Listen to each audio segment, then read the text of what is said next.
ও কার কাছে যাবে? ওর জন্য আপনি আসবেন? আসবেন না। এতগুলা 100 জন মানুষ আসবে? আসবে না, কেউ আসবে না। ওই মানুষগুলা ভুক্তভোগী হবে।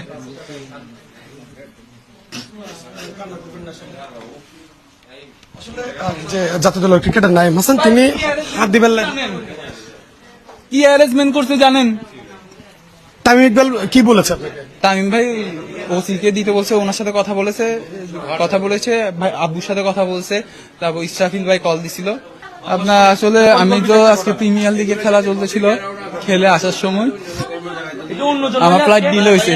তো 9:40 ফ্লাইট 10:20 হওয়ার পর আমি যখন আসলাম, এসে এয়ারপোর্টে নামলাম, সিএনজি নিলাম, আসতেছিলাম 11:25 দিকে মনে হয়।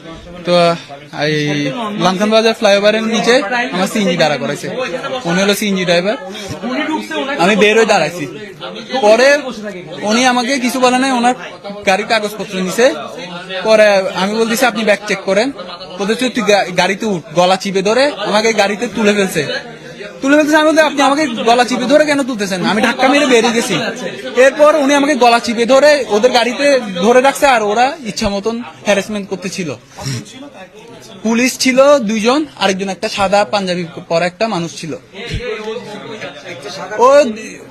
ও কিছু পরিচয় না, ও মারতেছিল একটা ফাইট দিয়ে। পরে আমি আব্বুকে কল দিছি, মোবাইল তো কারাগারি করতেছে, আমি শুধু আব্বু আব্বু করতেছি, আমার গলা চিপে ধরে রাখছিল। পরে মানুষজন ওখানে সবাই জড়ো হয়েছে, প্রায় 100-150 জনের মানুষ। ওরা সবাই আমার পরিচয় দিছে, তাও ও আমাকে মারতেছিল ওখানে। বলতেছে তুই আসামি, তুই কথা বলবি না। তারপরে আমি পরিচয় দিছি, আইডি কার্ড দেখাইছি, কোনো কিছু হয় নাই ওর। ও আমার ব্যাগ ট্যাগ নিছে, এখানে আনছে, এসে বলতেছে স্যার আনছি। তো আমি দাঁড়াইছি, তো ওসি আমাকে বলতেছে চোখ নিচে নামায় কথা বল। তো পরে ওনার মোবাইলে কল আসছে, কল আসার পর যখন বলছে, পরে আমাকে বলতেছে বসো তুমি। এর আগে কিন্তু আমার ওই গাড়িতে আসার সময় ওসি কে কল দিছে, বলছে ওসি বলছে নিয়ে আসতে এখানে। আমি পরিচয় দিছে, সবাই পরিচয় দিছে। আমি তো আজ পর্যন্ত পুলিশ আর্মি আমাদেরকে ডাকে, আমরা নামি পরিচয় দিই, চেক করে ছেড়ে দে। এরকম তো ভাই আমার গায়ে হাত দিবে কেন? গলা চিপে ধরে কেমনে তুলবে?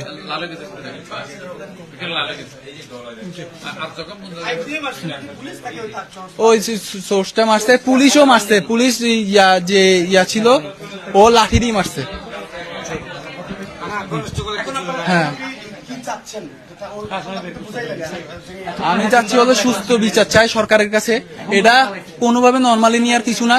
কারণ আজকে আমার সাথে হয়েছে, ঠিক আছে, আজকে আমার সাথে হয়েছে, কালকে আরেকজনের সাথে হইলে ও কার কাছে যাবে? ওর জন্য আপনি আসবেন? আসবেন না। এতগুলা 100 জন মানুষ আসবে?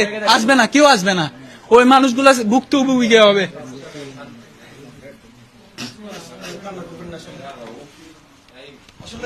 যে জাতীয় দলের ক্রিকেটার নাইম হাসান তিনি হাত দিবেন কি অ্যারেঞ্জমেন্ট করতে জানেন? এখানে আসার পর তামিম ভাইকে কল দিছিলাম, আমার মোবাইলটাও রেখে দিছিল। পরে মোবাইল পাওয়ার সাথে সাথে তামিম ভাইকে কল দিছিলাম। তামিম ভাই, তারপর ইসরাফিল ভাই কল দিছে, ওনাদের সাথে কথা বলছে। পরে ওদের সাথে কথা হওয়ার পর আমি হসপিটালে গেছি, রিপোর্ট আনছি। তো এখন ইনশাল্লাহ। তামিম ইকবাল কি বলেছে আপনাকে? তামিম ভাই ওসি কে দিতে বলছে, ওনার সাথে কথা বলেছে ভাই, আব্বুর সাথে কথা বলছে। তারপর ইসরাফিল ভাই কল দিছিল, পরে আব্বুর সাথে কথা বলছিল।